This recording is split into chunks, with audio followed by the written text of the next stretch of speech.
অনেক সময় আমরা দুনিয়ার কোনো কল্যাণ যদি অর্জন করি, কেউ কোনো টাকা পয়সার দিক থেকে আল্লাহ তাআলা কাউকে উপরে উঠাই দিলেন, কেউ হয়তো শিক্ষার দিক থেকে উপরে উঠে গেলেন, আল্লাহ তাআলা কাউকে কোনো দিক থেকে ভালো বা কল্যাণ দান করলেন, তখন দেখা যায় অন্যরা তার প্রতি কী করেন?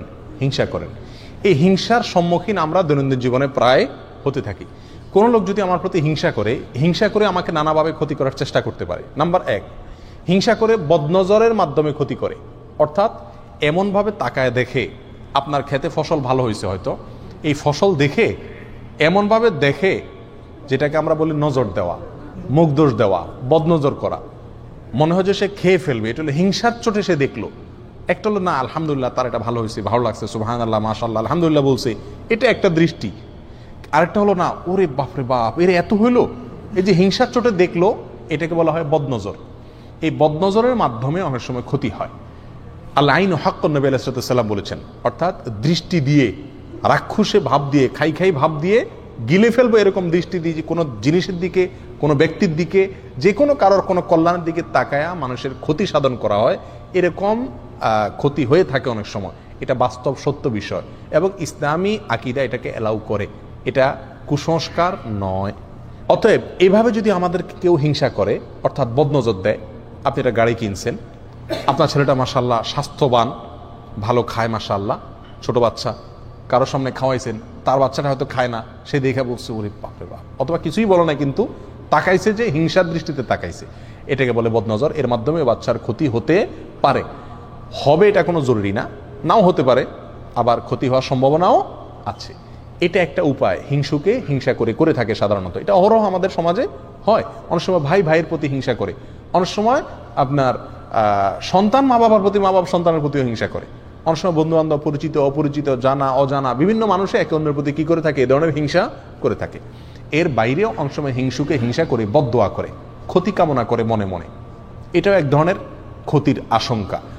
তৃতীয়ত, অনেক সময় হিংসুকে হিংসা করে আপনাকে তলে তলে বিভিন্নভাবে, শারীরিকভাবে, অর্থনৈতিকভাবে, নানাভাবে আপনাকে হেনস্থা বা ক্ষতি করার চেষ্টা করে।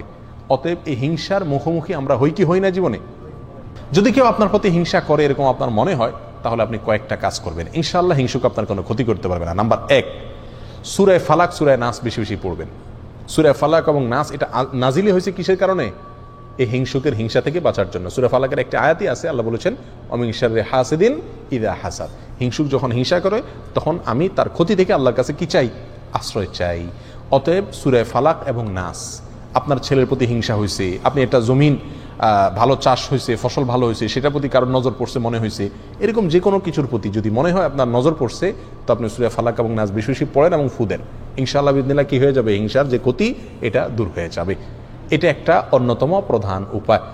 আমরা আজকাল হিংসুকে হিংসা করে বদনজর দিলে বা বদনজর দিবে এরকম মনে হলে আমরা এমন কিছু পদ্ধতি অবলম্বন করি ওই হিংসুকের হিংসা থেকে বাঁচার জন্য, বদনজর থেকে বাঁচার জন্য, যেগুলো সঠিক না। যেমন বাচ্চাকে বদনজর থেকে বাঁচানোর জন্য কপালে কালো টিপ দেয়, দেখছেন? সাদা ফুটফুটে বাচ্চার এখানে কপালে কালো টিপ দিলে আরো বরং বেশি সুন্দর লাগে, বদনজরটা আরো বেশি করে লাগার সম্ভাবনা থাকে। বিধায় বদনজর থেকে বাঁচার জন্য কালো টিপ দিলে এটা কুসংস্কার, এটা ভুল পদ্ধতি, এটা ঠিক হবে না, এটা শিরকে আসগার হবে। কালো টিপের কারণে সে কি বদনজর থেকে কি করতে পারবে না? বাঁচতে পারবে না। তবে হ্যাঁ, সৌন্দর্যের জন্য যদি ভিন্ন কথা। অনেকে দেখবেন খেতে খামারে ভালো ফসল টসল হলে সেখানে দেখবেন মাটির হাঁড়ির পিছনে কালি লাগায় ঝুলাই দেয় যাতে বদনজর না লাগে। মানুষ মনে করে যে ওই হাঁড়ির দিকে তাকাবে, হাঁড়ির দিকে তাকানোর কারণে সে আর ওই ফসলের দিকে তাকায় যে বদনজর করবে সেই সুযোগ পাবে না। এটাও ভুল ধারণা। হাঁড়ির দিকে তাকাবে দেখে ফসল দেখবেন এমন কোনো কথা হলো? একটা ভ্রান্ত ধারণা। অনেকে দেখা যায় ঝাড়ু ঝুলাই দেয়, অনেকে দেখা দেয় বিভিন্ন ওই যে গরুর চোয়াল, হাড্ডি এগুলা ঝুলাই দেয়, অনেকে দেখবেন জুতা ঝুলাই দেয়, অনেকে চুল ঝুলাই দেয়। এরকম বহু তামাশা আমাদের দেশে আছে।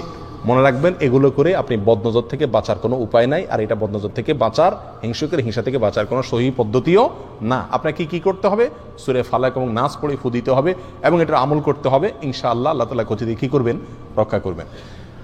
আরেকটা আমল হলো সকাল এবং সন্ধ্যায় 3 বার সূরা ইখলাস কুল হুয়াল্লাহ, 3 বার সূরা ফালাক কুল আযরাবিল ফালাক আর 3 বার সূরা নাস। সকালে 3 বার, সন্ধ্যায় 3 বার পড়বেন। সারা দিনে সারা রাতে কোনো হিংসুকে কোনো হিংসা করে আপনার কি করতে পারবে না? ইনশাআল্লাহ ক্ষতি করতে পারবে না। কারোর প্রতি হিংসা করে ক্ষতি হয়েছে মনে হয়, পানিতে ফালাক নাস পড়ে ফু দেন, খেয়ে ফেলেন বা ছিটিয়ে দেন, ইনশাআল্লাহ বিদিনিল্লাহ কি হয়ে যাবে? হিংসুকের ক্ষতি, হিংসার কারণে যে ক্ষতি সেটা কি হয়ে যাবে? দূর হয়ে যাবে। নাম্বার 2, তাকওয়া অবলম্বন করা।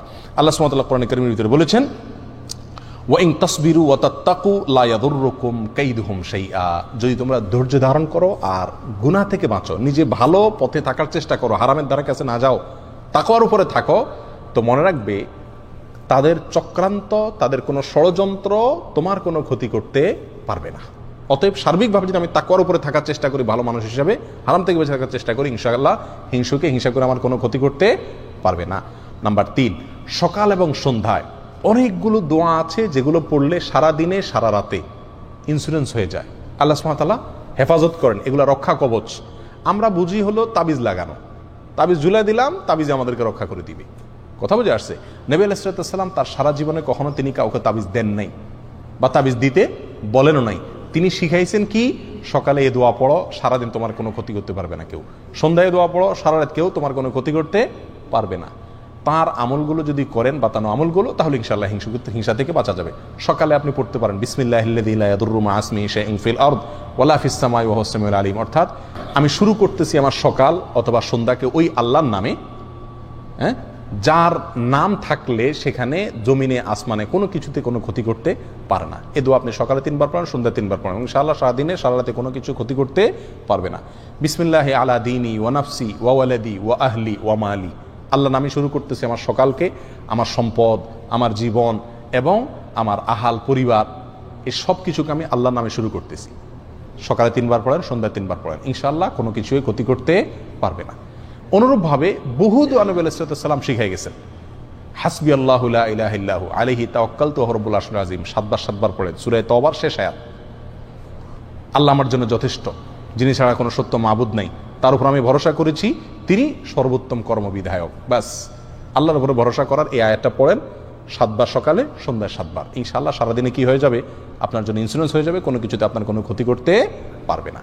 এরকম আরো বহু আমল আছে যে আমলগুলো আমরা সকাল সন্ধ্যা করলে সারাদিনের এবং সারা রাতের হেফাজত হয়ে যাবে, কোনো হিংসা করলেও আমাদের ক্ষতি করতে পারবে না। নাম্বার 4, হিংসুকের হিংসা থেকে বাঁচার জন্য যে হিংসা করে তার প্রতি একটু দয়া করে দেন। হিংসুকের মন থাকে একটু ছোট, সে আপনার ভালো দেখে তার ভিতরে জ্বলে, তো যদি আপনি বুঝতে পারেন বা টের পান যে এর